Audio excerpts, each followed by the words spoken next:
Boys and girls, ladies and gents, welcome to another episode of Clutch Conversations. It's your boy Mike. We back at you one more again on a Thursday night. Tonight's episode is not live; it is pre-recorded because I'm out of town when this video will be premiered. So definitely appreciate y'all coming through and kicking it with us tonight. First and foremost, shout out to my lovely wife Takar. Y'all make sure y'all show us some love in the comments. Definitely show her some love because it would not be possible without her constant support. So really appreciate it. Show y'all appreciation in the comments by showing her some love. And don't stop there. Show the channel some love as well. Hit that like button, hit that subscribe button, and Hulk smash that notification bell. Let's take care of some housekeeping real quick. Make sure you follow us everywhere that you can follow us. Where can you find us? You can find us on Morph Market. Definitely go follow us on Morph Market. Like we been telling y'all for the past several weeks, we're trying to hit 250 followers on Morph Market. But we're also trying to sell some snakes as well. So definitely hit us up about some of the snakes we got posted. If you're looking for something specific, hit us up. As you know, we're in the Clown Project, DG Project, Hypo Project, Ultramale Project, Genetic Strike Project, Pied Project, and several combinations and derivatives thereof. So definitely hit us up if you're looking for something specific. We can tell you what you got, what we got, and we can tell you what we got working. So definitely hit us up and give us a follow on Morph Market because we are trying to hit that 250 follower milestone by the end of the year. We had about 215, 216, something like that. So definitely show us some support there. Also, follow us on Instagram. We got 2 Instagram pages. We got the Herp Collectors, the main page at Herp Collectors, and we also have the Clutch Conversation show page. So definitely go follow us on both of those pages out there on the IG platform. Follow us on Facebook as well. Also at Herp Collectors. Go check us out on Facebook and definitely make sure you don't forget about the audio versions of the podcast. Audio versions of Clutch Conversations are available on all major podcasting platforms. That's Apple Podcasts, Google Podcasts, Spotify, and more. So definitely make sure you go check us out on your favorite podcasting platform. We appreciate the love and we appreciate the support. Speaking of support, make sure you support both US Art and US Art Florida. The link for both organizations are in the description of this video. Definitely go drop a dono, get your membership, and spread the word about both these organizations that's helping protect our rights as reptile keepers. Definitely need both these organizations and we need all the support that we can get.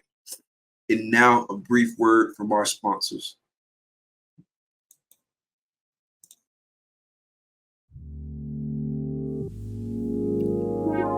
Peace and love, family. We invite you into the heart of our serenity, Ancestral Royal Pythons. At Ancestral Royal Pythons, we're not just breeders, we're nurturers of love and growth. Each of our high-end ball pythons is a tribute to the grandeur of the natural world and our dedication to quality. Reach out today and bring one of our creations into your home. This is Ancestral Royal Pythons. Your journey begins here. Here's to the exciting world of Ebony and Ivory reptiles. From unforgettable parties and events to keeping and hatching some of the dopest reptiles in the reptile hobby, we're all about education, quality, integrity, and respect. Hit us up and see how we can help make your next project a reality. Experience Ebony and Ivory reptiles, where fascination meets fun. Ebony and Ivory reptiles. All right, bro, we live. What's good? How you doing? I'm doing good. How are you, brother? Doing good, man. Glad to get you on the show. Heck yeah. It's been a long time. We've been talking for a minute. Yes, sir. Yeah. I imagine you're pretty busy, like with everything going on in life. A little bit. It's about to slow down though. I'm excited. Well, I say slow down. That's good. Dive full in since school's done, but it's been busy for a minute. That's good. Now that it's slowing down, you're gonna start the show back up? Yeah. So the podcast's coming back. Probably I wanted to do it in June, but I'm going to visit my family hopefully in early July. So my grandma has got Alzheimer's, and my dad basically said, "Hey, this is probably like she does like that. I forget what they call it, where like it's like day spotting or something like that, or day gazing or something like that. I forget exactly what they call it. What is it? So her mind just like completely blanks out. She forgets who she is, who she's around.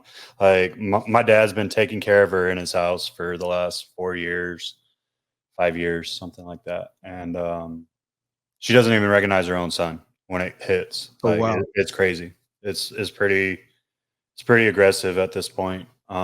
So she don't ever remember me when I talk to her on the phone. Like we'll video chat and say hi, I'm Amer, because she's full French. Like we speak in French to her and all that. Well, what I know of it, I don't know too much, so don't like try to pull me out on that.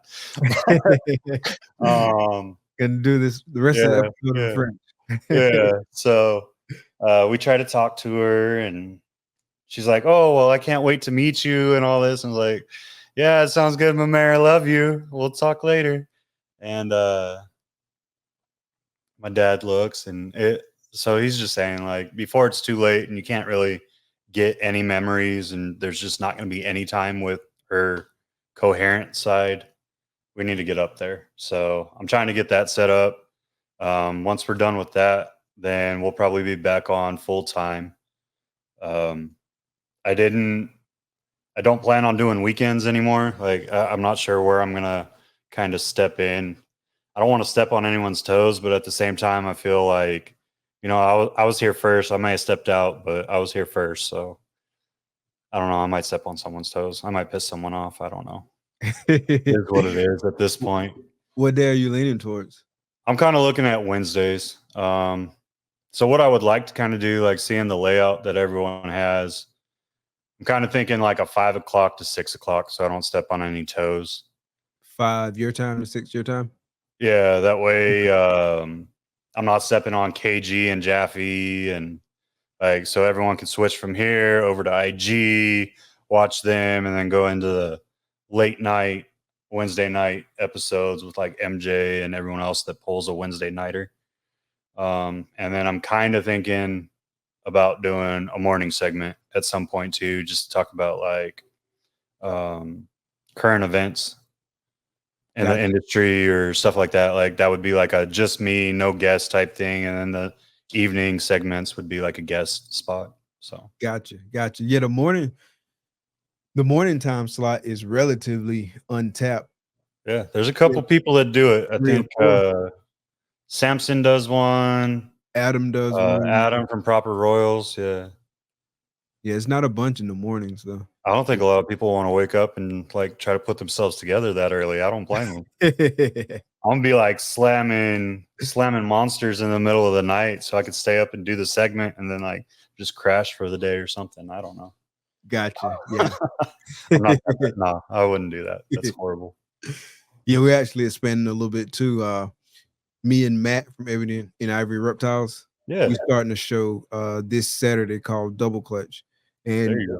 we're gonna start every other Saturday at 8 p.m. Eastern Standard Time, and it's really kind of a play off of this show because Clutch Conversations and Double Clutch, even though like ball pythons is what we primarily focus on, and they don't double clutch, it's still a play off this show, and it's two of us, and it's like the second show, and so it just heck yeah, bro. Universal lines. I like it. That's where Outside the Clutch came from, because I called my company Fealy's Clutch. So I was like, well, how do I expand on the wordplay?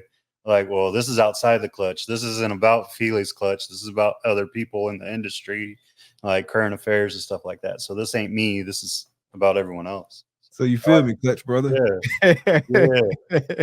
Love it. But yeah, we it's gonna be a different format than this show. Just to do something different. It's gonna be more of a deep dive into specific topics. And so we'll pick a topic for every episode and just kind of do a deep dive into it. The first one is single recessives are dead. And so I'm not gonna give away like what we're gonna talk about outside of like that main subject. But yeah, we're just gonna do stuff like that. And it's gonna force me to like really, really think through some topics, especially as we get deeper and deeper into it, obviously it's going to be like that natural drive to improve. And so I feel like all around it's going to be like a net benefit. Heck yeah. Looking forward to it. So how your season going this year? Man, I don't want to. I guess I could have told you that before. No. It's slow, man. I do have a clutch in the incubator. I don't know that they're gonna make it to term though. It was an MBK clutch. So I didn't think she was gravid. I thought she reabsorbed. So we got here and we were here about 2 weeks and she popped out 2 eggs on what would have been her second clutch, or should have been her second clutch for the year. She didn't go first part, even though they can double clutch. All the ball pythons reabsorbed, man. Oh wow, all of them? Yeah, I lost probably 10 to 12 clutches from the move. Wow, the move. Yeah, man. So we're back at it, man. Like I'm not giving up. Hopefully, I'll still snag like 2 or 3 clutches out of the year. It'll be a little quiet. I might have to do that dirty thing that I don't like doing. I'm not going to say that I'm going to flip animals, but I'll probably call friends and be like, hey, you need help moving any animals just so I can fill tables, because I don't want to let go of any of my vending spots that I worked hard for. You know what I mean? Right. But yeah, so we might have some MBKs, but it's looking like a pretty slow season as far as self-produced stuff. I do have a couple of animals out on like breeding loans right now, so we'll split those clutches. So hopefully that works out too. But yeah, man, it's going to be a quiet season from Fealy's clutch for once. So how many, like assuming you didn't move, how many did you think you're going to be trying to hit? I was shooting for about 30 this year. About 30. And once we realized, hey, this move's actually going to happen, the girls that were like just getting started at that 10 to 12 millimeter range, I completely just pulled away from. I fed them, but I didn't do any locking. I didn't do anything. We moved here and they're back down to like 3.5 millimeters. So they already, I mean, if their other oviduct goes, there's people that talk about it. I don't know if it's really viable or not. Where like if one oviduct decides they're not going to go, the other one might start again if you keep doing the process. Yeah, I have heard that before. I'm going to attempt it, and hopefully we'll be able to have like some verifiable proof at the end of the season whether it works or not. So I'm still going to push all the girls, but yeah, man, like I was saying, I know 12 at least went from like 15, almost 20 millimeters to nothing. Wow. Yeah. That's rough, bro. When did y'all move? We just moved a month ago. So just a month ago? Just over a month ago. So we've been getting the rodent production started up again. Thank you, Holly, and thank you, White Feather Balls, for getting us set up with rodents. We came up here with nothing. So I had 80, I want to say 80 colonies when I was in El Paso before we moved here, and I sold all the rodents because this is a 12-hour drive, and I was like, there's too many chances for something bad to happen. Like if I have to stay at a hotel, rats get out or chew out or something happens inevitably, right? Right. Like that chaos theory, and I didn't want to play with it. No, I totally. And so I sold everything. I used that to buy out my business partner in El Paso, so we are free and clear 100%. And came here, got rodents started back up. I've been driving hours every week to find rodents all over the DFW area, find people that can supply how many rodents I need a week. How many you need in a week? It's been a struggle. 110. So it sounds like it'd be relatively easy, right? Like how many breeders are here? And everyone's like, well, I barely make enough for me and like 1 or 2 customers. I was just about to say everyone needs them, and then what they do have, someone's already spoken for it. Exactly. So it's been traveling and like picking up from multiple people, and it's been a nightmare, but we're finally getting production ourselves. So that'll help out. And I figure probably in another month or two, we should be at a high enough production. We'll be able to take care of ourselves. So, How many colonies are you running now?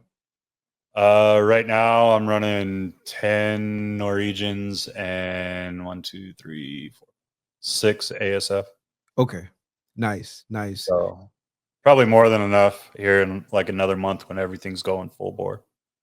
Yeah, I've heard that same thing that you mentioned about like the oviduct. And I actually have a few girls who I can see on the ultrasound, like one side smaller than it was, but then on the other side, like it's still something there. And so I'm gonna keep pairing them just to see, at least for the girls where I don't need that male, and even maybe some like the male as much, and even maybe some of those I might switch males just to kind of see, because one of the fun things about this to me is like experimenting too and just kind of figuring out what works, what doesn't work, and stuff like that. But going back to moving your collection, we moved our collection in October of last year. And so at the beginning of the year, I was worried that I wasn't going to get anything. And I still think I might have like a lower number than I probably otherwise would have. But I do have some girls that are like going strong, building some good follicles. I've had like a couple ovulations. And then I got some girls that's not too far from ovulation. But I still don't think my production is going to be at the level that it would have been had I not moved. But it's all good. Like we'll skip some this year. I may get, I don't know, anywhere from 12, between 12 and 20, which is a big range, but I probably otherwise would have been closer to 30. We'll see how it goes. And then we'll go from there. Those girls get a year off, and then hopefully next year they're ready to go strong. They're big and ready to lock up and give me some big healthy clutches. Yeah, man. And I've heard a lot that like either when they reabsorb because they're not using that energy anymore, so you give them the year off, right? Or they just didn't go that year, but you just continue to feed them like they were going through the breeding process. And you seem to get bigger, healthier clutches the following year. So that's the way I'm looking at it is, well, even if I don't get anything this year, my partners that I sent animals to, I know they're going to get stuff, right? And that'll put something on the table, give me a reason to vend.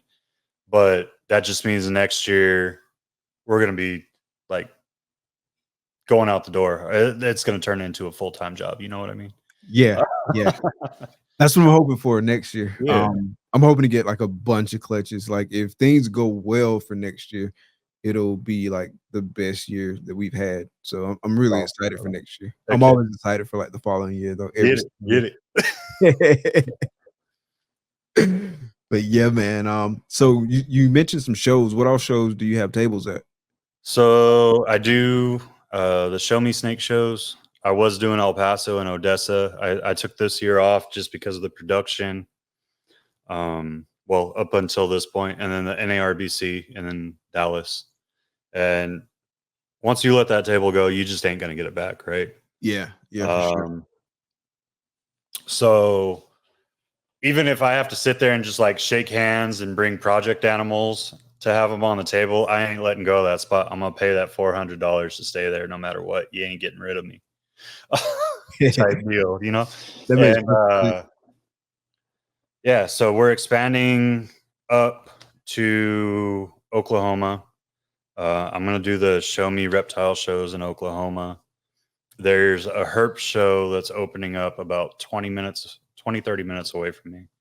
So I'm going to try to get into Herps and like work that single show into potentially getting more active within the Herp circuit, going into Louisiana, using the Show Me Snake show to go into Arkansas and Mississippi, possibly, maybe even Tennessee, because one of my partners is out in Tennessee. So I might drive that far just to hang out and make sure we can vend a show together every year. You know what I mean? Nice. But yeah, so we're going to do that. I've talked to Reptichip, which I've been a representative out in El Paso for a long time. You know what I mean? So I moved up here and I was like, man, I'm like getting rid of sponsors. I'm getting rid of like money out of my pocket. So I talked to him or I talked to JT and he talked to Andy, which is like the just main representative out here. And Andy was like, well, you could do Oklahoma for the show me shows. So that's where I'm going to push that. So I'll still be pushing Reptichip, but it'll be in Oklahoma at the show me shows. Talk to the other representatives in like Arkansas and stuff like that, just see if they're going to shows, what they're doing, kind of get a feel for that. I don't want to step on anyone's toes on that because that could be like a major deal breaker in the industry, right? Right. You gotta play nice. Yeah. So, yeah. So we're working that out. We're trying to figure it out. There's a couple shows like Dave Levine out in Arkansas is the Reptichip representative out there, and there's a couple shows that he doesn't do, and he's like, well, if you show up, maybe we'll just kind of look at it, we'll feel it out, and we'll do an end cap together and like run both our animals, stuff like that. So but he'd obviously get like the Reptichip sales there, but that gives me something to throw on the tables and stuff like that, and we'll kind of figure out how it works. Basically this year's just trying to figure out how to expand. Like I brought in more infrastructure, figured out shows, trying to figure out how I can expand in all avenues at this point. Nice. How was that Dallas show for you? I've been hearing mixed reviews on it. Some people was like, I loved it. Some people didn't like it. So for a sales aspect, it sucked. That's the only show I've ever goose egged at. Oh, wow. Like most shows, I'll be upfront. Most shows I do like 1,200, maybe 1,500 at, regardless of where it is. So it at least pays for the show, a little extra spending money by the time I get home, right? The California show out in Pomona, I do like once a year. I do the January show at that. California show, I did a couple $1,000s in profit, even after expenses. So I really can't complain about the shows I'm in. Like they're good to me. Dallas was rough. I got to talk to a lot of people. I got to meet a lot of the breeders up in this area and kind of make connections up here before moving. But it was a different feel, and it's going to be that way for a little bit, and it's okay. Like I feel like that's just what you get for going to a new venue, and they didn't have a choice. So gotcha. I was just about to ask you if you thought it was a function of them going to a new venue or something else, but it sounds like it was more so going to the new venue. I mean, the people were there. It was hard because you had a lot of new vendors there. I think, I don't know that NARBC could do this because we all kind of work our certain projects, right? And one of the hard things for me is everyone knows, like I'm all in on Monarch, right? Monarch and hypopuzzle stuff, and they put me right next to Tom Harbin, who has like an entire end cap of Monarch stuff. Like you're gonna look at my stuff, and unless I have it marked at like half, you ain't gonna look at my stuff long enough to, because I just don't have as many animals. Or like for the hypopuzzle project, I just don't have as many animals as people that were there, but they had me right next to a hypopuzzle breeder too that's like known for it. And I'm just like, I'm right in the center of these guys. And there's times where there's like no one in my aisle, but they were all over the end caps. Like you had 30, 40 people sitting on the end caps on either side, but they wouldn't walk the aisle I was in. So it was an interesting environment. It was a learning experience for sure. Gotcha. Yeah, Tom's been working Monarch for a minute. I think he made like a Monarch Kiki like 7, 8, 9 years ago. Yes, sir. He made the first triple off of an accident. He didn't even know it was meant for all that. Like it just popped out, and he was like, "Oh, wait."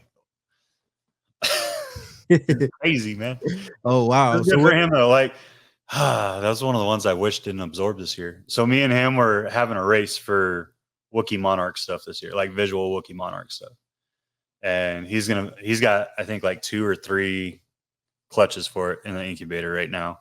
He's gonna beat me to it because she reabsorbed. So I'm crying. What else you doing with Monarch? Everything, bro. Everything I can. I got a little army of stuff coming in. I can't divulge some of it. I've been hinting at it for years. But if anyone's paying attention to the social media, they probably know where it's going. I've been, well, shoot. I guess I could just put it out here. Like it's coming out this week. So I brought in Sunset to the collection finally, and I'm putting it to all my Monarch stuff. Okay. I don't think enough people are working Monarch Sunset stuff. I think we're going to see a red ball python out of it finally, a real red ball python. Nice. Yeah, I don't know anyone that's working Sunset Monarch. I imagine it's probably some, but I don't know if any, at least not right off the top of my head. I'll give you one guess on who the biggest person is doing it. Is it hold on. It's not Harbin. Nah. Man, I'm having a brain part right now. It's KINOVA. Oh, Justin? Yeah, it's KINOVA. Okay. Yeah, I didn't know he was doing it. So he has it in quad. So he's got it in quad? Yeah, he's got it in quad. So with what else? I think it was Desert Ghost and I think it was Desert Ghost and Clown. Okay. That'll be interesting. I forget. Yeah, it's all good genetics. You know what I mean? Like shout out to the sponsor. Crazy. Yeah. So I saw that, but I was like, man, no one's working just Monarch Sunset. And I've been saying it for years. Like that's gonna be a go-to. I just feel it. I know Brandon Nixon's pairing for double hets this year. Okay. So he's gonna be a year ahead of me. I want to say there's one or two other people that are doing double hets or have a chance at double visuals this year. There's not very many people in the game, but I brought in like a crazy powerhouse Sunset. So when I go for my double hets next year, it's not like I'm just pairing for double visual Sunset Monarch. We're talking like 3-4 codoms on top of it. So, oh, nice. Yeah, I think that's the way to go. As far as like the multi-recessive projects, like the multi-recessives are cool, and I really do like them, and I won't be mad if I hit a multi-recessive, but I still feel like you need those codoms in there, right? To kind of like spice it up and give it some variability, whether it's pattern, whether it's enhancing something, whether it's affecting the color in some sort of way. Like I feel like you gotta have those codoms in it. And I feel like rushing to just make like just the double visual or the triple or whatever, again, is cool. And I'm not gonna be mad if I hit it. But I think long term, you're gonna have to work those codoms in it. And so you're gonna see people like kind of like circle back around and kind of try to throw those codoms in it. Well, that's the cool thing about either way you work it, right? Like last year I made a bunch of double visuals. I got lucky. Like my odds went through the roof. Nice. It's probably why I'm having the year I'm having this year. Right? But sorry.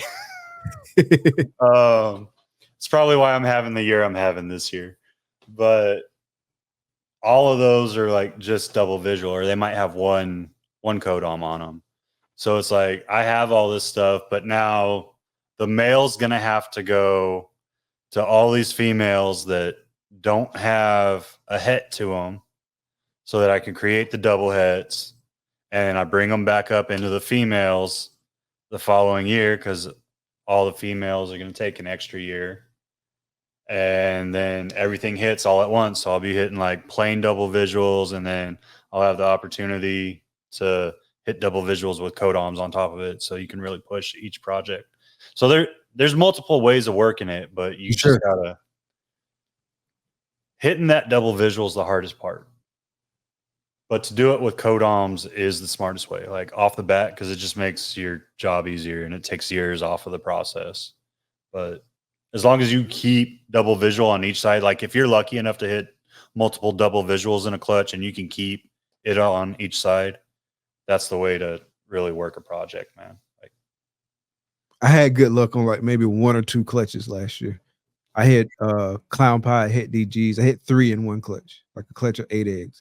And I didn't even know the male was het pied, which was the crazy part. Like I had that clutch and like one other clutch where I had luck. Everything else, it was just like male heavy. I mean, I hit some good stuff, and I had way more holdbacks than I gave myself credit for. Like once I went back like later on in count, I was like, well, I kept a lot of stuff back.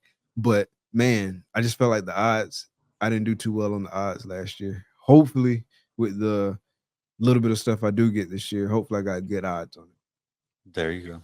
You'll get it, man. You gotta be patient. This is all a long-term game. You can't base everything off of one season. Like, Oh yeah, facts. like if you looked at last year, you would have said I was the luckiest person in the world. Like I did a double visual to a double het pairing, which means 50-50, right? So like, but even in that, it's only 50-50 that you're hitting a visual. Right. The fact that they hit on the same animal is still not that high, right? And my hypo puzzle project, I had 7 eggs. Out of those 7 eggs, I hit 5 double visuals. It was just like, that shouldn't have happened. Yeah, that's Right. great. Look. Yeah. And that's then great odds. I had a 3-egg clutch on a double het to double het, and I hit a double visual on it. Nice. And I thought, all right, that probably shouldn't have happened either, but let's get it. I mean, And each egg have their yeah. own like odds, right? Each egg has like the odds associated, so it can happen. Yep. It's damn good when it do though. Yes, sir. Yes, sir. It was a great year, and hopefully next year is going to be the same thing. Like I said, all those double visuals are going to be the size, so we're going to be able to do so much more. Like, I think next year is going to be the breakout year, and I'm going to have a lot of haters, or I'm going to have a lot of people that finally take notice, one way or another. I hope it's the latter, bro. I appreciate that. We'll see. I don't know. Sometimes my mouth gets too big for my britches. Hey, but if you don't have any haters, like, then you ain't doing nothing. nothing. Not doing something right. Everybody got to have a healthy dose of haters. Yes, sir. Yes, sir. Oh man. But yeah, man, definitely looking forward to seeing what happens this season. It's gonna be a super late season. First hatchlings will probably be in like October, which is nuts. Yeah. That's insane. I've heard that from a lot of people though. Like a lot of people around the entire world. They said their girls are like a month and a half, almost 2 months late from where they usually lay. Somebody said, what if it's global warming or something like that? I was like, I never thought about it like that deep, but I mean, I don't know. I'm not one to speculate on that. I don't think it's that much hotter than it ever was. I've been in the hottest part of the world. I've been in one of the coldest parts of the world for the majority of the year. So I don't know. I'm not one to speculate on that. I don't know enough about it. I'm not that smart. Yeah, I got a business degree for a reason. You know what I mean? You got a what? I got a business degree for a reason. Yeah, I don't know enough about it to comment one way or the other, but it was interesting because no one ever posed that question to me. But yeah, I agree with you 100%. Like, it's a lot of people talking about having like a much later season. Will, he was on the show a couple months back, and he said the same thing. Like, his girl's like 1-2 months behind, and I know my girls are. I chalked it up to the move for me, but we'll see. Yeah, that's the same thing I'm saying. Is I'm just hoping it's the move. And I'm wondering how 2025 gonna go, like in terms of like their cadence. Like, are they gonna be back on like a regular schedule, or are they gonna go on like this new schedule? For me, it would probably be more beneficial if they went on this new schedule, because that means some more girls have time to get up to size. I can put some more weight on my males. It's just like they're bigger now, so I don't mind like being 3 months behind if it's going to mean a better season overall. Absolutely. Like, I think that's one of the places I looked out. Like, even if they all do that, I have girls that go throughout the entire year most of the time. Like, it's not like it's so compacted in one season or like one area of the season, the year, whatever you want to call it. Like, we all know ball pythons go anytime. You just got to push them. Unfortunately, right? Like, that's probably not the best way of saying it. Like I said, I put my foot in my mouth sometimes. I know what you mean, though. Yeah, but John Stockton with the assist. Yes, sir. You just got to assist. You just got to get them. Help them. Sometimes you got to throw them a little extra food and make sure they get it in. Play some Barry Manilow and force it. But yeah, you definitely have to work with them, and it's part of like knowing your collection and knowing who does what, and kind of just getting acclimated to that and doing what you got to do within reason, obviously. But yes, in my sir. opinion, there's nothing wrong with that. And I ain't gonna lie, this little slowdown's kind of nice for me this year. Like, I feel like I've been going balls to the wall between traveling and everything else. I'm worn out, man. Um, like I'm late 30s, but I'm taking naps like I'm like early 50s, late 50s right now. I'm tired. Routine wise, like, have you got a good routine set up in the new spot, or are you still working? Oh, on absolutely not. I'm still all over the place. I'm getting stuff done as it needs to be. We did our first round of ultrasounding, which is why I know where the girls are. But the only thing that's routine here is all the snakes eat every Sunday, so that Tuesday, if they didn't eat, well, like Monday morning, come in. If they didn't eat or if they killed it and just left it, which a couple are doing right now because they got antsy from the move. Get it out, get it in the trash. It's gone Tuesday. That's the only routine that I got going on right now that's like perfect. Like they're still getting water changes and all that like they're supposed to, right? But I don't have it scheduled out the way I used to. Like I used to be able to tell you what I was going to do by the hour, by the day. And it'll take probably another month or two to get to that point, but we'll get there. Yeah, that's a big adjustment. Like, I didn't realize how big of a adjustment it was going to be. Like before I did it, I knew it was going to be an adjustment, but like going through it kind of give you a different perspective. I mean, getting like temps right and like your ambient temps and getting all that stuff together and seeing like what works and kind of like the nuance of the new spot you're in, because you got to redial all that stuff in because you knew it like the back of your hand before because you spent like however long it took you to get it dialed in the first place, but now you got to redial in this new spot. And so like that takes some time getting used to like a new routine and just kind of embedding efficiencies in the new process. Like all that stuff takes time and like having to iterate through it. So yeah, I feel you on that, bro. Yeah, so I got a new rack when we first moved here to get prepared for babies. And I ran that thing for probably a week and a half before I put an animal in it, just because I felt like it wasn't holding temperatures the way I wanted. So I played around with like the humidity screens. I upped the temperature, lowered the temperature. I had a ReptiChip in every tub just to see what it is on surface, underneath, all of that. Like I was going nuts for a while. And then I was so tired when I set up my incubators, man. I got that clutch of MBKs, right? This is a rookie mistake. Well, first I wasn't expecting it, so the incubators weren't even turned on, right? But I was so tired when I put the incubators in and like set everything up. I thought I had everything set and ready to go. All I had to plug in was the power strip into the wall, right? I was so tired when I did it. I plugged everything into the power strip. I forgot to plug the freaking power from the incubators into the thermostats. Oh, so wow. I'm sitting there. I'm like, my incubators are like 105 degrees. What the hell's going on? And I'm like running through everything. And then finally I look in the back because I'm unplugging everything. I was like, you big dummy. Like, luckily there wasn't eggs in there yet, but like, you know what I mean? It's just like, what is wrong with you, dude? Yeah, man, you can slip up with the quickness and do something wild. Yeah.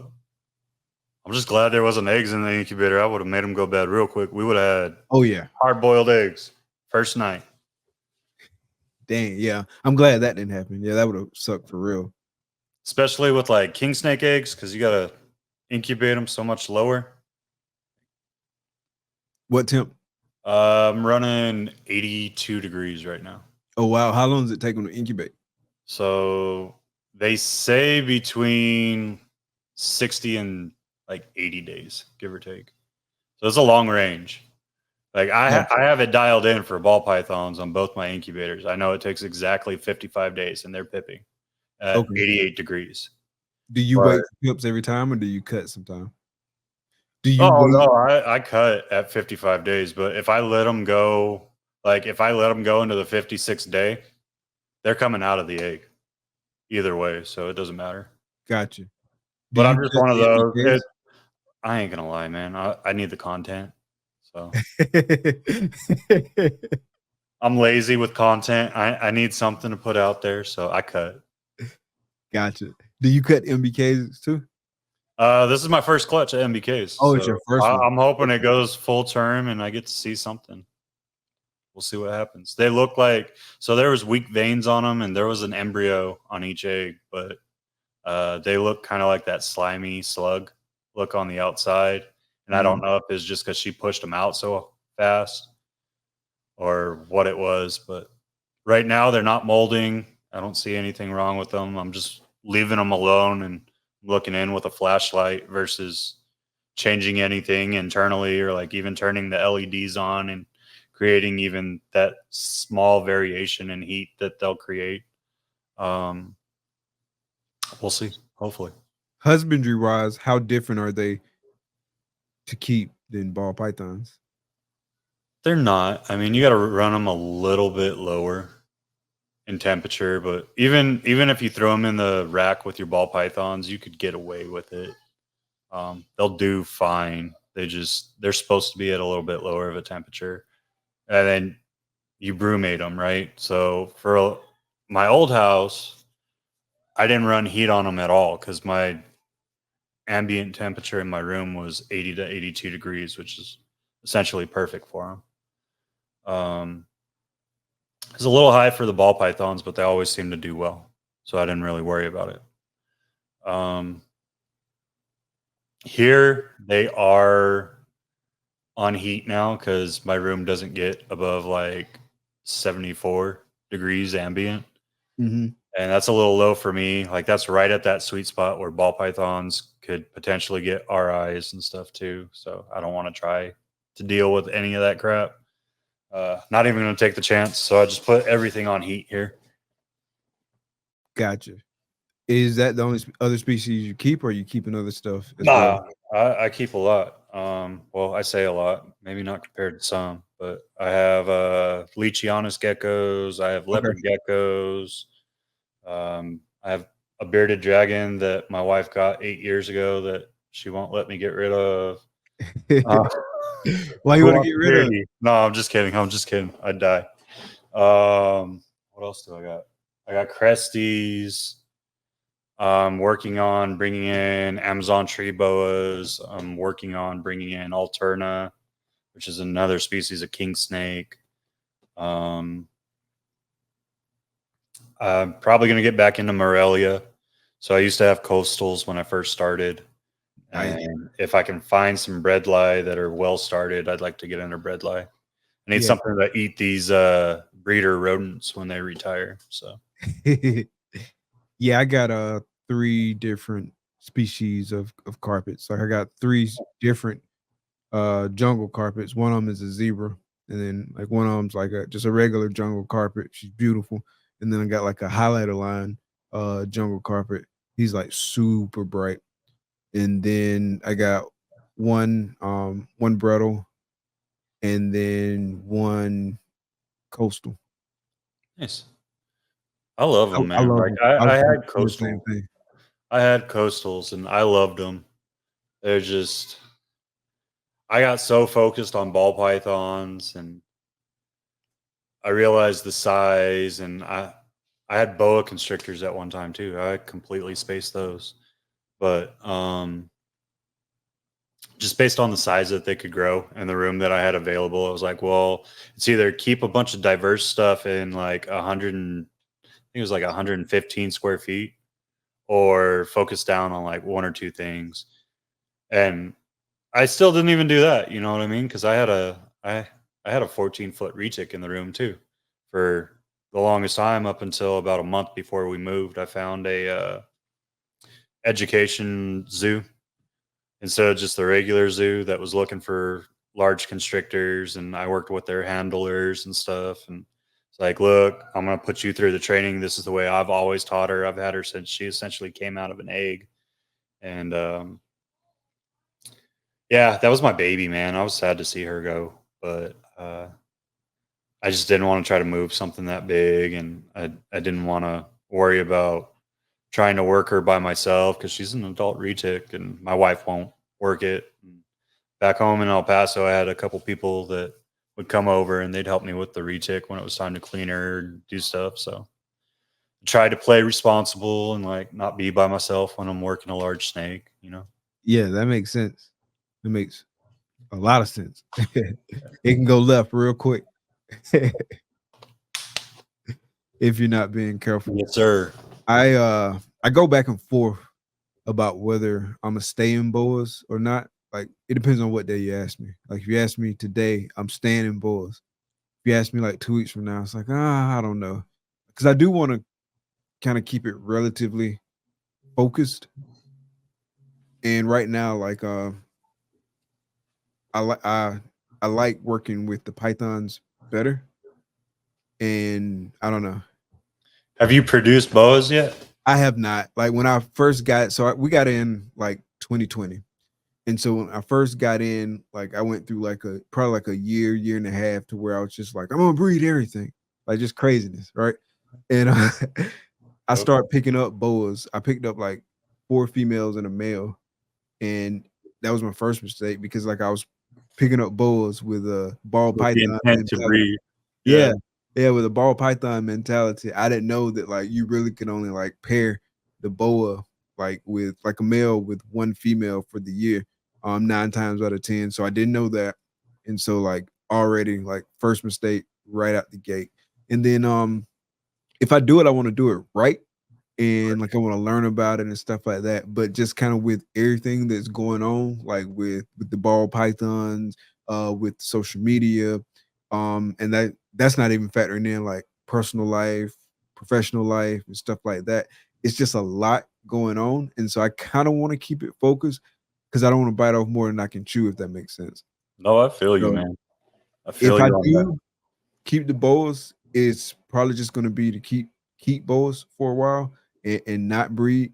Some days I'm like, man, like my girl, because I have a albino het leopard female that's about ready to breed, and I have a IMG, like a IMG jungle motley het albino male.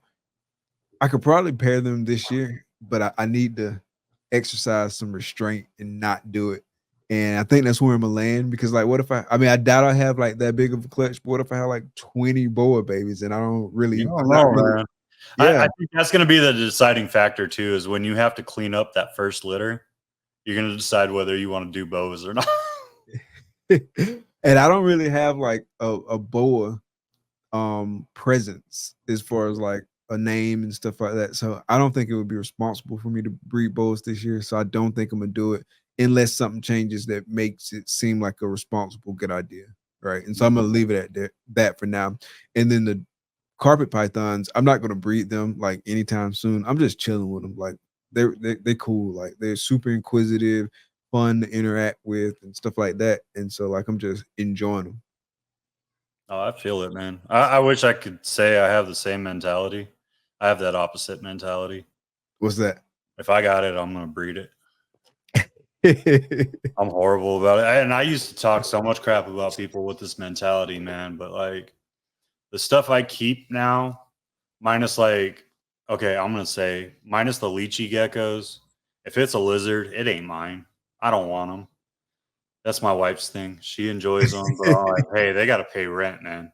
Like Pangea and Rapashi ain't cheap. Rent's due. Let's go.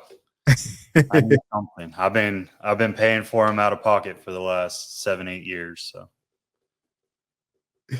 Gotcha. So yeah, now everything's a breeder if it hits this facility, unless it's for sale. Yeah, I mean it's definitely not cheap for sure. That's one of the best things that I did, like, is start breeding rodents.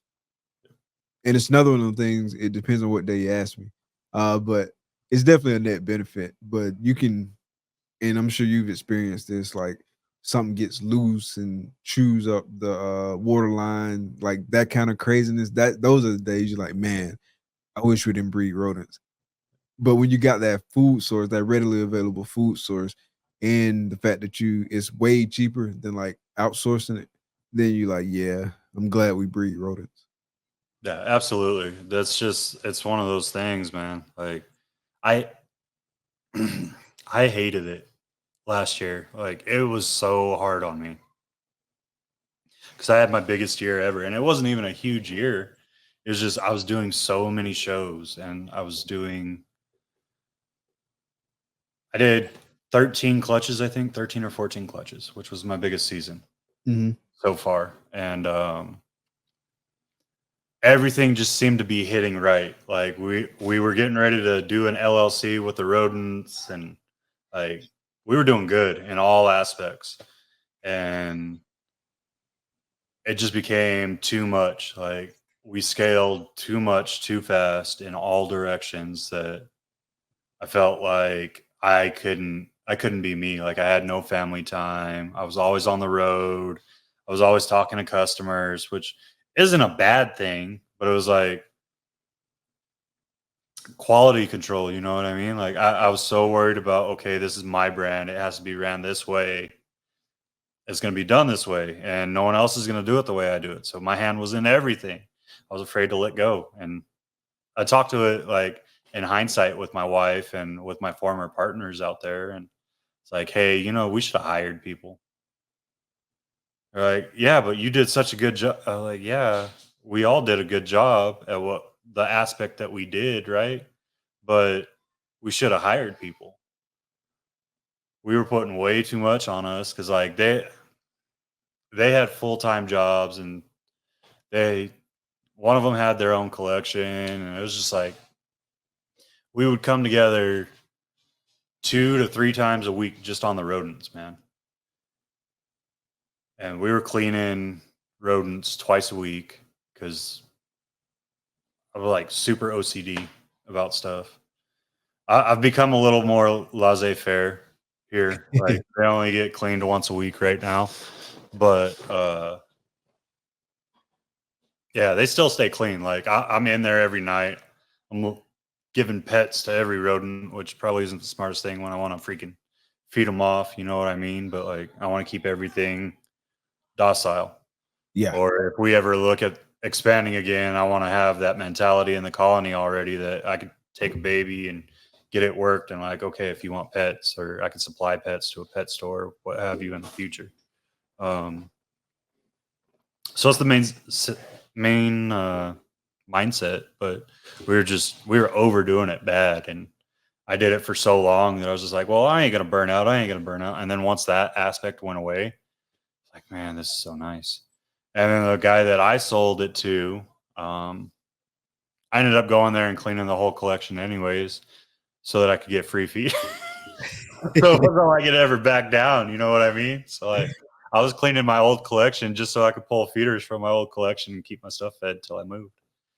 But coming up here, like everything slowed down except for school and like regular life. Well, it kind of sped up, man, because getting everything set up, and then I had to figure out, okay, well, where are we going to house the rats? I have to get the shed completely put together and like insulated and exhaust and all this other stuff that you're not even really thinking about. And you're like, oh, that'll take like a day or two. Well, a day or two project turns into like a month-long project because you're not thinking about the time for travel. And, oh, I forgot this aspect, so let me go get that real quick. And oh, we don't have it, so now it's a week to wait for the part or whatever. You know what I mean? So it's been fun, man. Yeah, it's all that miscellaneous stuff that you don't factor in sometimes when you're like, it's not going to be that bad. And then you get in, you're like, oh, man. But yeah, it can be rough, like scaling up or expanding. And that's what I've been trying to be cognizant of lately, is not taking on more than I can handle. And so like I'll focus, like right now I'm kind of focused on like the social media aspect. And once we kind of get that like more efficient and stuff like that, and then we'll revisit stuff, right? But it's just been kind of like chunks, right? So I'll handle something, I'll put a lot of like effort and time into it right now, and then boom, kind of went up another step, and then just kind of like do it like that in sections versus how I was at first, where I was just like, give me everything at the same time, because That's not sustainable, at least not for me. Yeah. Unlock a roll of exclusive content with KINOVA's Patreon, your gateway to mastering the ball python business. Stay ahead of the curve with insider info on the latest genetics, hot new combos, and market trends. Learn from the best. Get guidance straight from the world's top ball python designer. Be the first to see exclusive Morph ID videos showcasing the hottest new hatchlings in the game. Memberships currently available up to the VIP tier. Step your game up. Join KINOVA's Patreon today.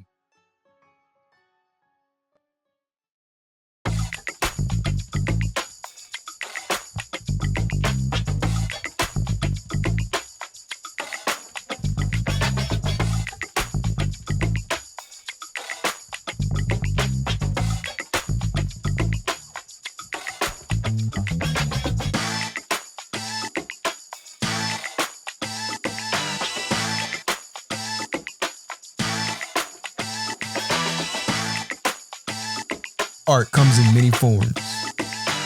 At Armless Angels, it comes to life.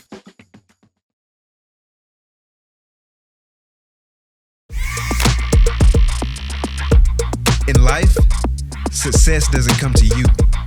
You go to it. In this game, forward thinking is the key to innovation and staying relevant. Plan your work and work your plan. Lose yourself in the art. Lose yourself with wetter morphs.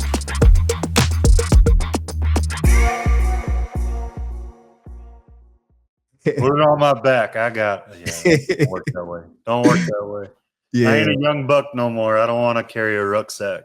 Right, for sure, man. For sure. So obviously you've experienced quite a bit doing this. So what are some of the biggest lessons that you've learned? Patience. And I mean that in all regards, right? Like patience with people, patience with the animals, patience with yourself, because you're going to get frustrated with yourself. Like you're going to have those moments where you start like kind of doubting. And that's where my mentor was so huge for me, right? Like Earl from Lone Star, every time I got in my own head, I'd call him up and I was like, hey, I just need to talk to you real quick. Like, man, shut up and quit listening to yourself. Just do your work. Everything will be fine. You know what you're doing. What But was you some get in that mindset, right? What was some of the stuff you were getting in your own head about? Just like breeding. Like I'd question myself, right? Or be like, I'm seeing this and I'm seeing this, and I know they're building. I know they're getting ready to lay, but I felt like I wasn't getting the production that I was supposed to, or like I was missing something, or even on the good season, man. Like last year when I did all that, it was just like I was so like Debbie Downer all the time, except when I'm in a camera, because you gotta be all smiley. You know what I mean? But yeah, man. So Welcome to the show. I talked to Earl. Yeah, I talked to Earl, and if you look right here, I don't know if you can read it from there, but it says "Think Positive." And my wife got so mad at me that she bought that sign, and she's the one that put it up in my old snake room, and it always stays up now. It's like that's the first thing I look at. It's not an animal. It's, hey, get out of your own head. This is your happy place. Let it be your happy place. Don't let it turn into something else. But patience with customers, man. Like everyone wants to sit there and give that complaint story about how a customer wanted too much for a sale. It's like, I don't care if at this point, like, I don't care if it's $100 animal. I don't care if it's $1,000 animal. I ain't sold a $10,000 animal yet. So when it happens, I'll let you know. But I don't care what it is, man. Like you asked me for extra pictures. All right. I might not get you tonight, but I'll get you by tomorrow. Extra pictures, time, talking about like the clutches or essentially the family tree of that animal. If you really want to get that deep, like it's all about the customers, because that $100 animal might turn into more down the road. 100%. Or more than likely from that person, it is going to turn into more. Because if you look at the way a lot of, at least in the ball python industry, right? Like if you look at the way a lot of us buy, We have our favorite breeders. We wait till they make something we want, till it's the right price. That's when we grab it, right? You could see that same snake from like 5, 6 other people, and it might be close to the price range you want, but it ain't from your breeder. Like you create your loyalties and you buy from those people, and that's fine. Ain't nothing wrong with that. That's how you grow your brand and you create a brand for yourself, is you create that loyalty. But you as a person aren't going to create that loyalty without a little patience towards your customers and giving them proper customer service. 100%. So So yeah, anything else in the way of lessons learned? don't shoot yourself in the foot by taking on more than you can chew. Oh yeah. We talked about it, right? 100%. Another lesson learned is not everyone's your friend. There's some stuff that you just don't need to talk to. There's some people in the industry that could potentially push you far, might not push you very far. And they're going to act like your best friend. They're going to get what they want from you. They're going to leave you alone afterwards. Understand your circle. Understand the benefit of everyone in your circle. That's why your circle is important. 100%. 100%. Yeah, my mom used to always say, everybody's skin and grin in your face ain't your friend. Yeah. Yeah. That's one of those life lessons you never forget. You never forget it. That's one of the things I can put to the time in the military too, is like, I'm friendly with everyone, man. Like I take a person for face value. The way you treat me, the way I treat you, right? But and the same with my wife. Like my wife saw the worst of people because she was a cop at one point in her life, and she saw the worst of people. So we take people for face value now, and hey, as long as you don't do me bad, I ain't gonna do you bad. But it's really hard to get into the circle of trust. Once you're in it until you screw up, but it's really hard to get into that circle of trust. Yeah. Facts. Have you and obviously you don't have to mention any names or anything like that, but have you had any like transactions or dealings with a customer that went wrong? And if so, like what was it and kind of like what led to it and stuff like that? Not really with a customer. So when I was first starting, I did a giveaway. And this is why I've never done another animal giveaway since. I did a giveaway and I had a 16-year-old autistic boy win the giveaway. I talked to his parents before I allowed him to win the giveaway. His parents were fine with him receiving the animal, everything like that, right? The animal that he wanted, I did not have one available. So I went out and I procured one through another person I respected and trusted. And so we got him that animal. I sent the funds over to pay for everything. And the animal died en route to the kid. Oh wow. Yeah. And it wasn't anything that other breeder did. Like there's no issues with the animals. It was the way FedEx handled the transaction. And it destroyed that kid so bad that it mentally messed me up. It was to the point where I wasn't going to ship anymore. I wasn't going to do anything. Like I just didn't trust the process. And the backlash of what happened with that kid and him reaching out, it's like, well, can you get me another pied? And I was like, well, I can get you another animal, but I can't promise you I can get you another female pied. Like I paid, I think it was like, this is back when female pieds were still like $450, $500 a pop. Mm-hmm. So, I mean, like I paid for the shipping on it. I paid the retail price of that animal to the person I got it from to ship it to them. Like I paid everything. And what came, like the heartbreak that came from that kid and from that situation just turned me off to doing it ever again. Like it took me, I think, like 2 years to ship another animal. What led to you shipping another one? Like, was it just it kind of been. I was getting too much for what I could keep, and I didn't have like a wholesale outlet, and there was animals that I was selling that you didn't really want a wholesale, right? Like you needed it at whole price. And that was back when you could still get whole price on every animal because the market was good. I'm not saying it's bad right now. I think you just got to be smart in it. Like I'm still selling animals at whole price. I ain't never ran a sale on Morph Market, anything like that, and I'm still moving animals off of it. So I think it just depends on what you do yourself. And I hope that doesn't sound arrogant because it kind of sounded arrogant hearing it, but I think it's just the person you are, and like you produce the right animal and the right person finds it. You just got to be steadfast in who you are. But back then I was so small, man. Like I didn't have the space to produce 5-6 clutches a year and house all the babies for a year. I didn't have the infrastructure for that.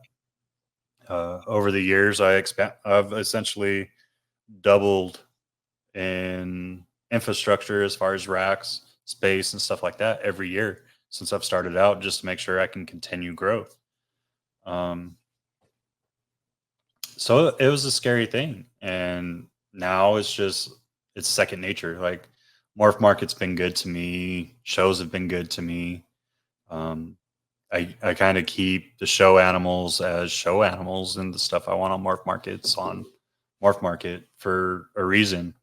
Like I have 7 or 8 animals I could probably place on Morph Market right now, but I just don't feel like they would do good on Morph Market. So I'm not going to waste the ad space, even though I got the freaking pro account. So I could put whatever I wanted on it, right? But I just don't feel like it would benefit my account having it on there.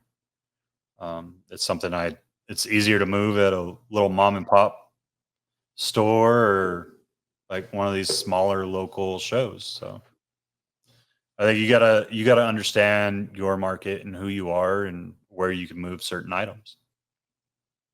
Yeah, that makes sense. Like that's actually a great segue into the next topic. So what are some of your sales tactics? Like what are some things that have been successful for you? Getting to know your customer. Like most of my customers, and it sounds cliche, right? Like I'm small enough, I'm able to do it. Like I understand, like once you get bigger, you scale to a certain point, you just can't do it. I'm small enough now, I'm still producing good animals. Like I say good relatively, like a good amount of animals where I can handle it all by myself. I could spend the time on the customer. I think that's what's really benefited me, though. I don't push sales. I kind of take it for what it is. And if they want it, they want it. If they don't, they don't. I spend, like, at the shows when I move animals, I'm probably spending 20, 30 minutes with that customer. It's not just a walk up. Ooh, I really like that clown het DG. Let me get that. It's, hey, how's your setup? How long have you been keeping animals? Like getting to know them, seeing if it works in their projects, seeing if it's something that they even want, or if it was just that eye candy in the moment type thing. You know what I mean? Because I don't want them to go home and then be like, well, I didn't really want this animal, but I just liked it in the moment. That makes sense. So I would say that's the biggest contributor. That, and I'm honest about everything I do. Like I'm pretty transparent about everything. You want to see what happens? Like I don't hide sheds. I'm not going to pull sheds out of bins before I open a bin. I'm not going to go and spot clean right before I do a video. You're going to see the poop. You're going to see everything else. I don't care. Like it is what it is. You can say what you want about it. Like I ain't got flies going everywhere. My room definitely don't stink. You know what I mean? Like there's been some facilities where I wish I hadn't have walked in. Yeah, So, I definitely been there before too. Yeah. Like where's I try to be transparent, man. That's the way I was brought up in the world, and that's the way I try to stay. And I feel like that's the best way to do business. So aside from like the opposite of the stuff that works, have there been some things like you've kind of like tried in the past that didn't really work out so well for you?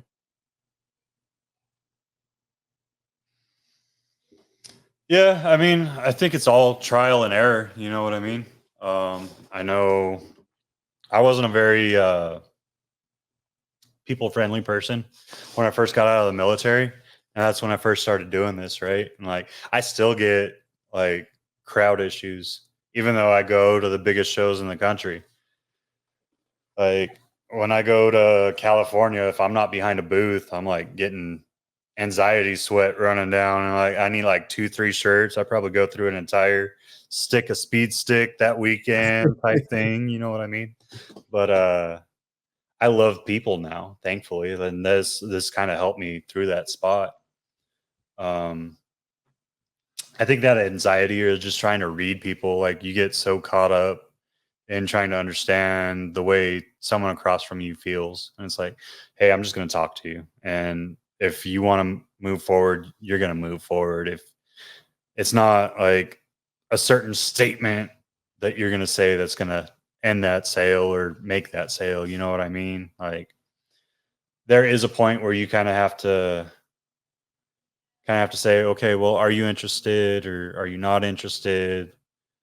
Just so you know for yourself and you can move on to the next customer, especially at shows, right? Because that time in front of someone's limited. So Right. you have to be able to read that. And I'm not saying that, but there's people that I've talked to for like 4 or 5 days for a morph market sale before they've even picked that animal or decided to go with an animal. And I'm okay with that. At the shows, like I said, I probably spend half an hour with someone before they buy, and I'm okay with that. If it took longer, it would take longer. That's why I try to bring someone to at least hold people at the table. You know what I mean? So like I try to bring another breeder that I know that doesn't have a table, or I try to bring family that can at least talk to someone until I can get to them. So. Yeah, man. Believe it or not, like I had a lot of anxiety when I first started like doing this show. It was so intimidating because cameras suck. Yeah, cameras suck, man. I don't like talk, or I didn't like talking in front of people. Now it's just like a regular thing now, but back in the day, oh man, like it was crazy. And that was part of the reason why I did it, was to push myself like outside of my comfort zone. I remember the first time I did a podcast, it wasn't my podcast, it was somebody else's podcast. I forget the name of it. It's not on anymore.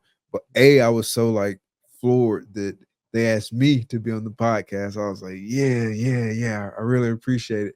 It was with Romel Earl, but I forget the name of the show. But he used to do a podcast. I think it was a weekly podcast. But anyway, I was on it and he asked me like that first question. In fact, let's back up a little bit. I was all good, like backstage, right? It was all good. I had to psych myself up. He told me the stuff he wanted to talk about, so I knew kind of like what I wanted to say, and so I was all good. Then I saw that countdown to live. I was like, oh snap. And then he asked like the first question, like once I was live, man, I was nervous. That's like the first thing that came out of my mouth. Yeah, I'm Mike from Herp Collectors, and I'm nervous. But I'm gonna get through it, bro. And by the end of the show, I wasn't as nervous. But then when I fast forward, when I started my show, I was still like kind of nervous. And over time, like I just got less and less nervous. Bro, I still do it. Like if you're watching me, like my eyes divert. I don't want to look at the screen.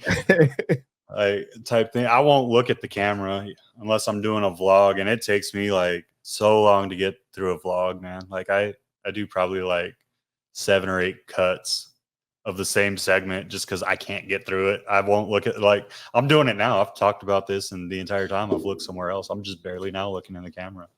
But stuff like that, you know what I mean? I'm just like, like it ain't even that hard. You've been doing this, like I've been doing all of this since 2017, and I'm just like, nut up, man. Like get this going. You've been doing the show since 2017? So I've been on YouTube since 2017. I've been keeping animals again since 2017.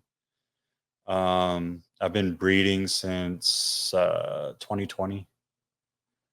So I started my first podcast with other people in the industry. I want to say it was like 2019. Mm-hmm. And it never went anywhere, and we didn't really jive the right way, I guess is the way to say it. Like I didn't like the way that they did their questions, and I just didn't like the way that they brought people on. I felt like I was just there to get a crowd that they didn't know how to reach yet. which is fair. Like that's what we do when we collab, right? Right. You're collabing with me because I have people that might not have seen you, or they just don't understand your style yet, and they need that intro from me to kind of get comfortable with you, and vice versa, right? Right. But with them, it was always awkward. And I hate to say that, but that's just the way it was. It was always awkward. And it felt like we weren't going anywhere, no matter how hard we tried. And so I took a little bit of time away from it. And I want to say, like a year or so after that, like 2020, I stepped out on my own, like right when Chris Eaton really started doing his podcast again, and MJ started his podcast, and so I had been around, but it wasn't really like a structured podcast at that time. It was just lives. I didn't have the mindset to say, hey, this is a podcast and create actual segments for it and things like that. You know what I mean? Right. And then come like 21, 22, it turned into Outside the Clutch. And it was a segment, or the entire show was the same segment. It was talking about who you are as a breeder, to focus on the other breeder. And like I'd interject my own stories, obviously, to keep the flow going. Mm-hmm. But it was about that guest and what they were doing in the industry and why people should buy from them versus just, oh, talk about this animal. Because there was so much you could listen to. Like you had Morelia House, and you had Trap Talk, where they were talking about actual animals.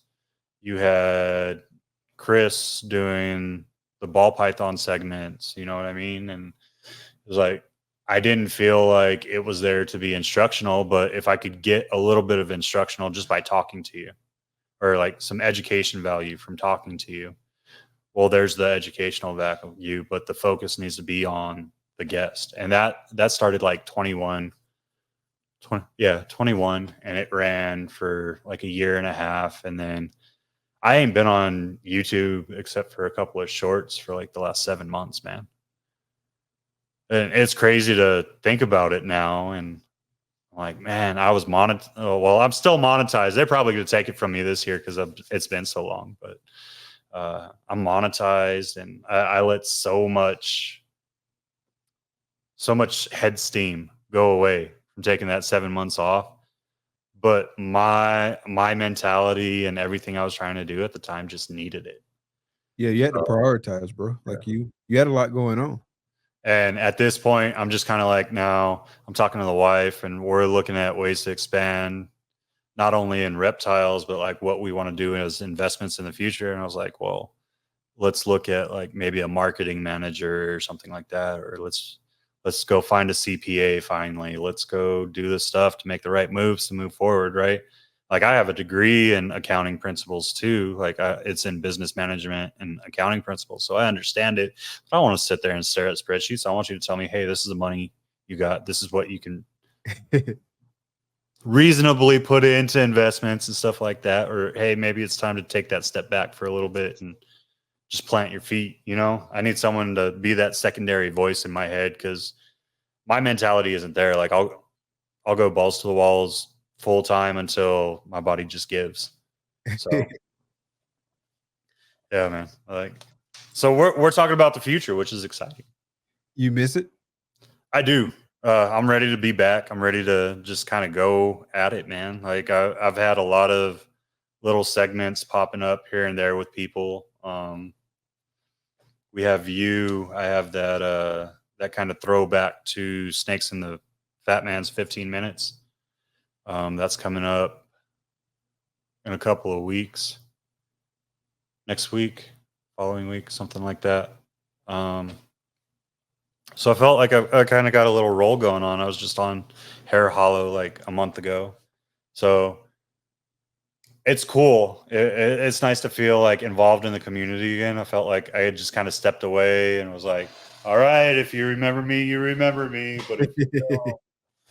And I came back, and it was almost like I didn't skip a beat. Like there's some new morphs that I don't really know much about. And there's some stuff, and it's just like, man, you hear the stories from other people that like took a couple of years off or took a couple of months off, and the game completely changed. Like it doesn't change that much. Like there's no way it changes that much. And then you do it yourself, and you're like, holy crap, it does change that much. Like what new morphs were you talking about? So like the bangs became really popular lately. What else kind of popped out? There's a couple of them I was looking at. I was like, I've never heard of that. And so I started looking in Shatter. Shatter's one that I know has been around for a little bit, but it hasn't really been like focused on, right? And you're looking at that stuff and you're like, when did this become popular? Like when this was like just a kind of like that rumored unicorn in the corner that no one really knew anything about. Cosmos has been shelved for years, and now everyone's seeing it and they're like, oh, I gotta get my hands on it. Cosmos is dope, man. Like I used to see Ralph and Brittany post about it a lot for years. Well, not for years because I haven't been in that long, but for a long time. And then like Justin started working with it. He just dropped like a whole a video with like some dope combos, and Cosmos is one I need to get in my collection for sure. Absolutely. I primarily got VEs and I've got Herp stats, and I've been switching over to Herp stat primarily. Yeah, I got the Herp 6 for my breeder racks. Well, my metal breeder racks. It's on a Herp stat 6, so I can control or view 3 different levels. Makes it a little bit easier to make sure it's staying solid all the way through. And then I have VE on all the other ones, except for her lizard tanks. Yeah, having those multiple probes or thermostats, like however you do it, that's a huge help. Otherwise, like your temperatures be all over the place. Especially like up high is hotter, obviously, then down low is colder. Like I had one girl, she was on the bottom rack. It took her like maybe 20 extra days to lay, I feel like. Like it was something crazy. Like the longest like pre-lay shed to eggs on the ground like I ever dealt with. Like every day I was checking. Every day. I'm like, man, is she even gonna lay? Like what's going on? Like it was at least 20 days. At least 20. I have to go look at my records to see exactly how long, but at least 20. It was nuts. But yeah, having those consistent temps throughout the rack helps a ton. You know what I noticed is when you're on carpet, it keeps the bottom more even. Does it? But I've never been on carpet.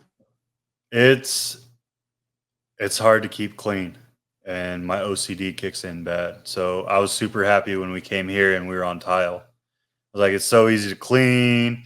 I can get under there with just a broom and a mop, and we're good to go. But now I'm noticing like what you're saying, like it's not huge variation, but there's a little bit of variation. I'm like, yeah, it's definitely.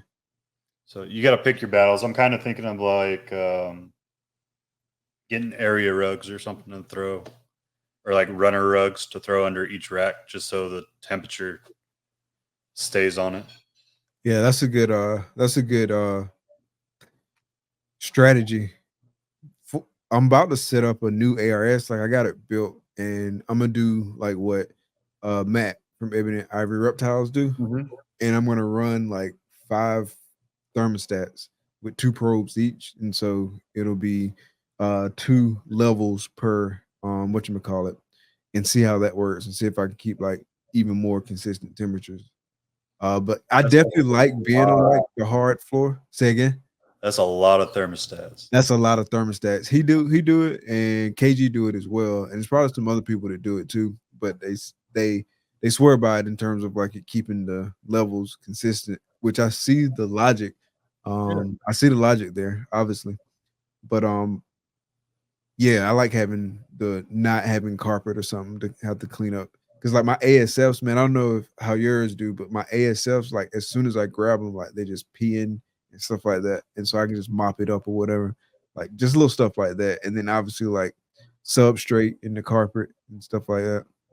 Because we did have our rack itself was on like a laminate wood floor, but we had like a area rug right in front of it, and that area rug, it just kept getting substrate in it. It was a pain. Yeah, I got so like I'm getting old, man. The Army broke my body down. Like, I ain't that old, but like my body feels old, so I have like the anti-fatigue mats in front of all the racks, and Okay. But it's on laminate floor, so like I pull the rodent on top of the anti-fatigue mat, so anything that happens right there. Gotcha. And then when I'm done feeding for the night, I take the anti-fatigue mats and I go take the lowest setting of the pressure washer and I wash them off, let them dry overnight, put them back. Cool, man. So quick wrap-up question for you, man, before we get out of here and let you enjoy the rest of your night. So been in this industry for quite some time now. Like, what's been like the most surprising thing about the industry to you? How fast it moves. Like I said, patience is something you got to learn in this, and it's kind of going back to that. Like, this industry will get you and it'll get you all excited and it'll put you in low lows, or it'll chew you up and spit you out, for old terminology, right? You gotta just love it and be in it. Like, the biggest surprise is just how fast it moves. Like, I never thought, and it's in every market, right? Like, it's not just this, it's in everything you see. Like, the people that say that they want to do something for themselves, they want to build their own business, they want to be their own boss, right? But then they put like a year or two in it. And I understand some people ain't got the luxury to wait longer than that, right? So there's going to be some turnabout, but how fast that people come in and come out of this industry at all times, or any industry for that matter. Like, if you have the heart to do something and be your own boss, like, throw your heart into it. Don't be scared. Like, there's going to be some hard times. The average business isn't even profitable within the first 3 years. You're in the red. You're losing money for the first 3 years, and you have to understand that. Those that can find a way to make a profit before that, hey, congratulations, you're ahead of the curve. But just have some patience. Quit giving up on yourselves. Like, if it ain't for you, it ain't for you. I understand that, by all means. Like, if the animals were just more than you expected and you can't handle that, by all means, get out. Do the best for you, the best for the animals. But if this is something you actually care about and you want to be your own boss and you want to do something for you, just have some patience and quit. Don't give up so easy. Like, mental fortitude. And I have the issues with it myself, right? Like, we talked about it.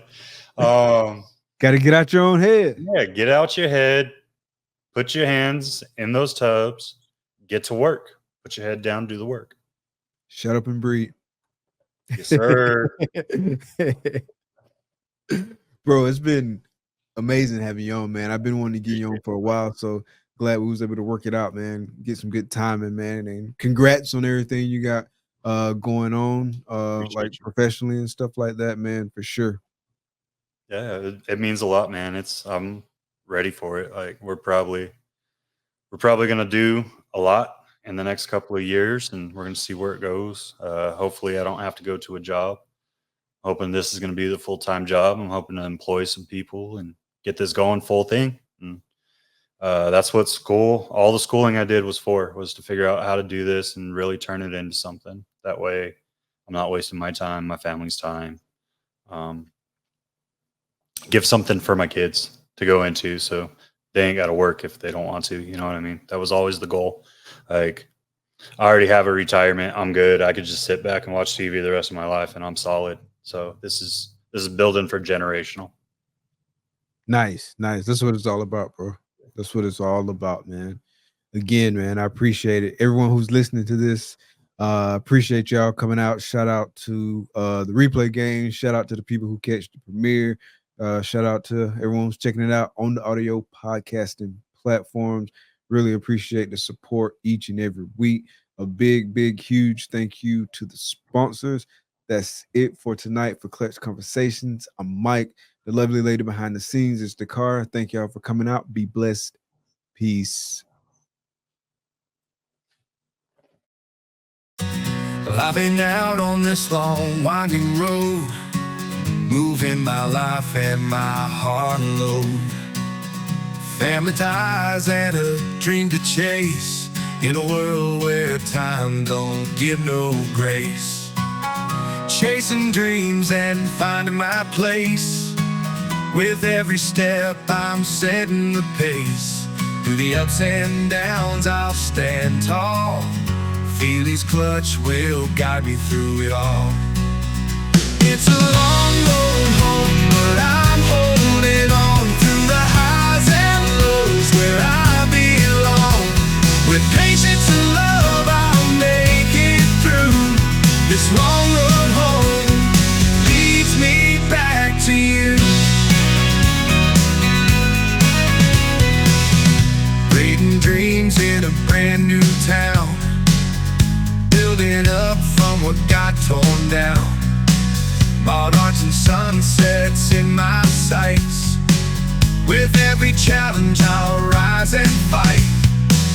Rodents running, shows to vent, new connections, making friends, learning lessons, staying true, keeping faith in all I do.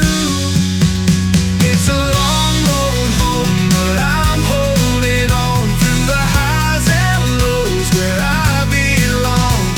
With patience and love I'll make it through. This long road home leads me back to you. Yeah. Sometimes the world just spins too fast, but with my family I find my path. Through the trials, the tears, the pain, I know that sunshine follows rain. Got the courage to face my fears, through the laughter and the tears. Every setback, every climb, I keep my heart and soul in line. Got the courage to face my fears, through the laughter and the tears. Every setback, every climb, I keep my heart and soul in line. It's a long road home, but I'm holding on through the highs and lows where I belong. With patience and love I'll make it through. This long road home leads me back to you. Yeah, it's a long road home, but I'll keep the pace. With love and dreams I'll find my place. On this journey winding true, Fealy's clutch will always see me through.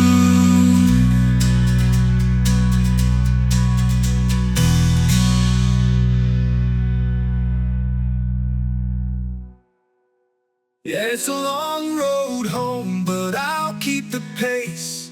With love and dreams I'll find my place. On this journey winding true, Fealy's clutch will always see me through.